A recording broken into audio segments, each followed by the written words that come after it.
Les aéroports sont parfois semblables à des pays étrangers, chacun avec ses propres mesures, règles, mais surtout secrets. Et oui, seuls les gens qui y travaillent savent comment les choses se déroulent vraiment à l'intérieur. Mais tout cela est sur le point de changer, puisque aujourd'hui nous vous avons dégoté les réponses à certaines questions que vous vous êtes un jour posées. Tenez-vous prêts à découvrir les 10 secrets sur les aéroports que le personnel ne veut pas que vous sachiez.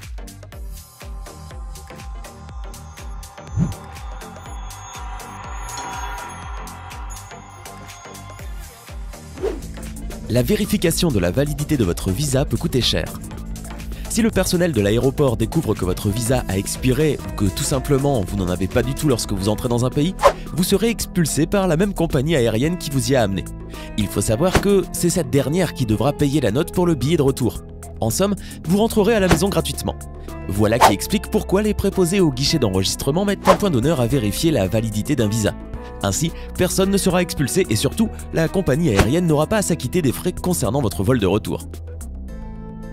Il vous voit tout nu.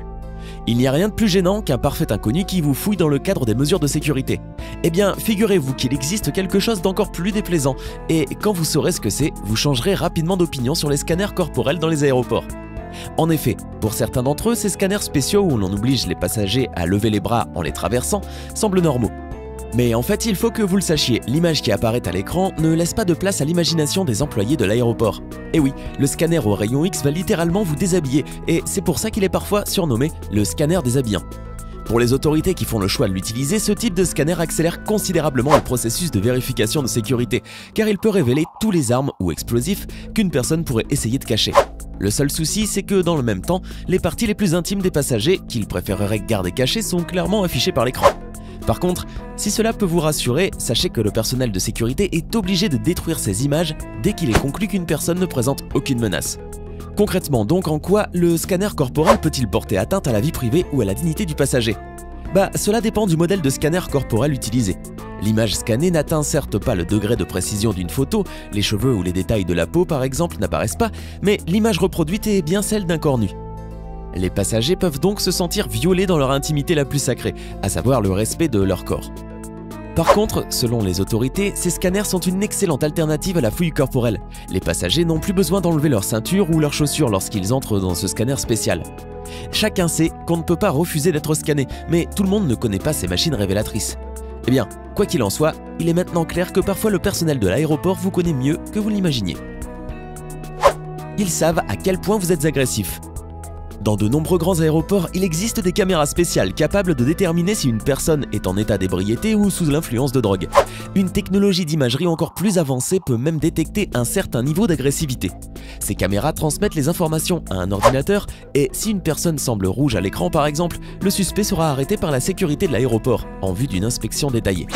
Ensuite, cette personne est examinée sous toutes les coutures par une combinaison de capteurs à distance, de technologies infrarouges et de certaines images subliminales.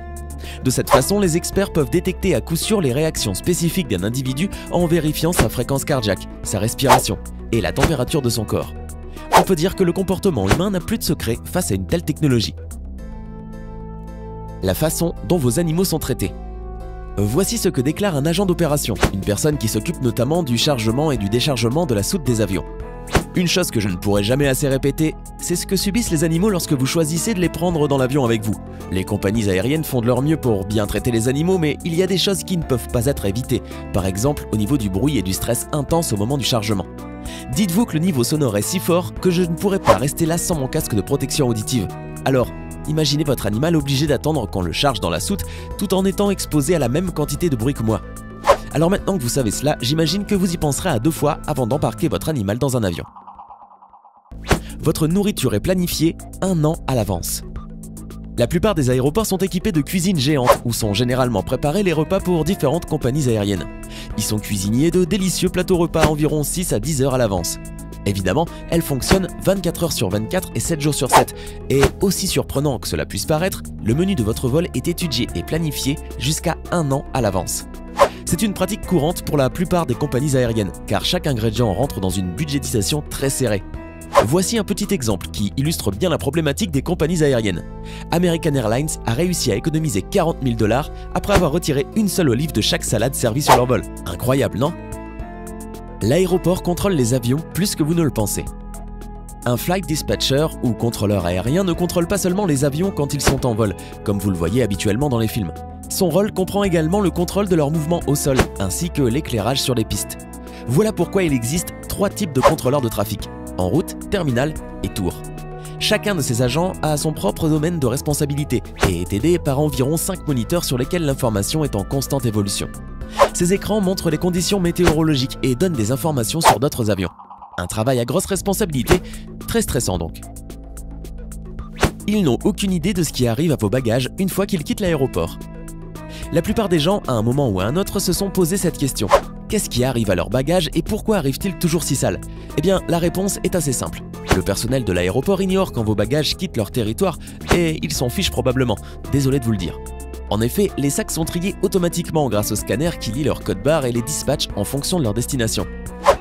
Les 3 tâches principales de gestionnaire de bagages aéroportuaires sont 1. De déplacer vos bagages de la zone d'enregistrement à la porte, 2. De déplacer vos bagages d'une porte à une autre lorsque vous avez une correspondance et 3. De déplacer vos bagages de l'avion à la zone de retrait des bagages, tout simplement.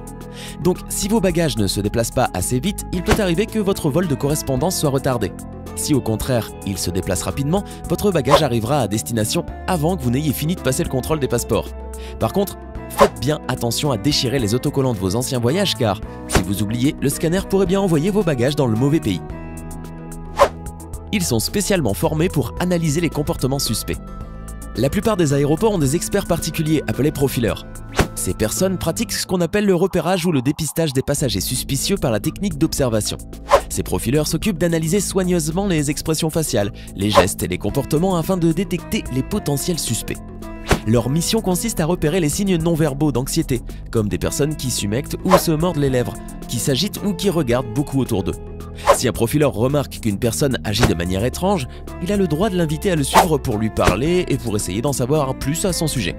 Ces personnes préalablement formées travaillent à la fois dans les halls principaux et dans le service de contrôle des passeports. La question type que posent les profileurs est « Quel est le but de votre visite ?» Ensuite, une fois la réponse obtenue, ils vérifient les réactions face à cette question. Peu importe la timidité du passager, s'il a quelque chose à cacher, les agents de sécurité de l'aéroport le découvriront. Merci donc au langage corporel qui trahit fréquemment les malfaiteurs. Ils ont des chiens pour vérifier vos bagages. Avant même que vos bagages ne montent dans l'avion, ils passent par 5 niveaux de sécurité. L'un d'entre eux, outre la numérisation du contenu, est le contrôle par des chiens renifleurs capables de détecter les drogues ou autres produits chimiques dangereux. C'est connu, le nez d'un chien est beaucoup plus fin que celui de n'importe quel humain. Et oui, il peut distinguer les odeurs de 10 000 à 100 000 fois mieux que nous. Rien d'étonnant donc à ce que les aéroports utilisent cette super capacité pour détecter les substances suspectes. Ce qui est vraiment cool, c'est que rien ne permet de distinguer un chien renifleur de ses congénères civils. Contrairement aux chiens policiers, ceux qui travaillent dans les aéroports ne sont pas formés pour effrayer ou maîtriser les gens. Les races les plus populaires que l'on trouve chez les renifleurs sont le Golden Retriever, le Labrador et le Braque allemand à poil court. Ils savent ce que vous avez eu entre vos mains. Le personnel de l'aéroport demande parfois aux passagers de se frotter les mains sur un morceau de tissu avant de le mettre dans une machine particulière. Cela peut sembler effrayant, mais c'est en fait totalement inoffensif. Il s'agit simplement d'une vérification faite par un appareil appelé atomiseur. Explication, avant que leur journée de travail commence, les employés mettent des échantillons de produits chimiques dangereux, tels que des drogues ou des explosifs, dans la machine.